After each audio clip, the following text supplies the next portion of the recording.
আজকে রান্না করে নিয়েছিলাম আমার ভাতের থালায় ভাত আর ডাল তো ছিলই কম্পালসারি ইংলিশ বাংলার মতো না, তার সাথে ভেন্ডি ভাজা আর পটল ভাজা। সেটা দেখাবার কোনো দরকার নেই, তোমরা সবাই যথেষ্ট ভালো পারো, আমার থেকেও ভালো পারো, সবার থেকে ভালো পারো, সবসময় ভালো পারো।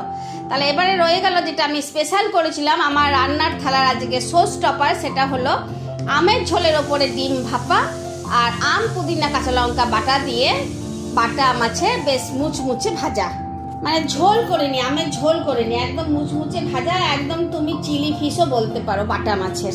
তো বাটা মাছটা আমি নিয়ে এসেছিলাম ওই 11:30টার সময়। তো মাছের পেটগুলো একটু রোদে গলে গেছিল, আর দেখতেই পাচ্ছ একদম আঙুলের সাইজের মাছ, কি আছে ওদের মধ্যে বলো।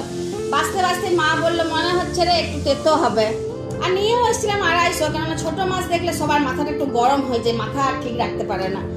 রান্না বান্না তো শুরু করলাম, রান্না হয়েও গেল, দিয়ে বড় মেয়েটি এসে এবার বললো যে মা দেখে তো বেশ লোভনীয় লাগছে, তো একটা দাও।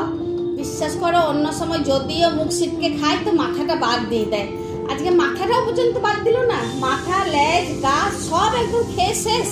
আর ওই যে 250 বেছে বেছে এনেছিলাম তাই সবটাই উঠে গেল। আর ওইদিকে আমের ঝোলের উপর যে ডিমের ভাপা করেছিলাম, ডিমের পোত, সেটাও খেতে হয়েছিল দুর্দান্ত, টক মিষ্টি ডিম ভাপা।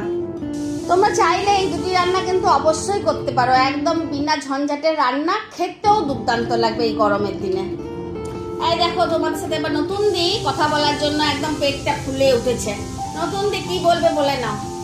হ্যালো বন্ধুরা, প্রিয় রান্নাটা দেখলে শেষ অবধি। আমি তো বিকেলবেলা এসেছি 1 কাপ চা খাওয়ার জন্য প্রিয়র কাছে।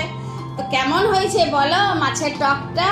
সত্যি তেতো মাছ দিয়ে যেরকম মুচমুচে আম পুদিনা কাঁচা লঙ্কা বাটা দিয়ে চিলি ফিশ হয়, আবার তাও আবার বাটা মাছের, এই আঙুলের সাইজের মাছের, সেটা ভাবাই যাচ্ছিল না। কেমন বুদ্ধিটা বার করেছে তোমরাই বলো। আর ওইদিকে ডিম ভাপাটা ওইটা করে কালকেই খাও, তবেই বুঝতে পারবে যে কাঁচা আমের ঝোলের মধ্যে প্রথমে কাঁচা আমটাকে নুন মিষ্টি টক ভালো করে দিয়ে করে নেবে তৈরি, দিয়ে আমের চাটনির উপরে ডিমগুলো কাঁচা কাঁচা ভেঙে ফেলে দিবে। কি সুন্দর ভাপাটা হয়েছে গো। আর কুসুমটা যখন টক মিষ্টির সাথে খাচ্ছিলাম দুর্দান্ত লাগছিল। ভালো লাগলে অবশ্যই রান্না করে খাবে, কি আর বলবো। সাবস্ক্রাইব তো করছো না, ভুলেই গেছো পিউকে।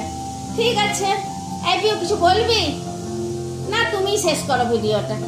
ও তাহলে আমি বলছি, শোনো না, তোমরা যদি পারো তাহলে পিউকে একটু সাবস্ক্রাইব করবে, ভিউ বাড়াবে, কমেন্ট করবে, আর কি বলবো, যা যা ফোনে হয় একটা ভিডিও আপলোড করলে সেটাই করবে। ঠিক আছে, ধন্যবাদ।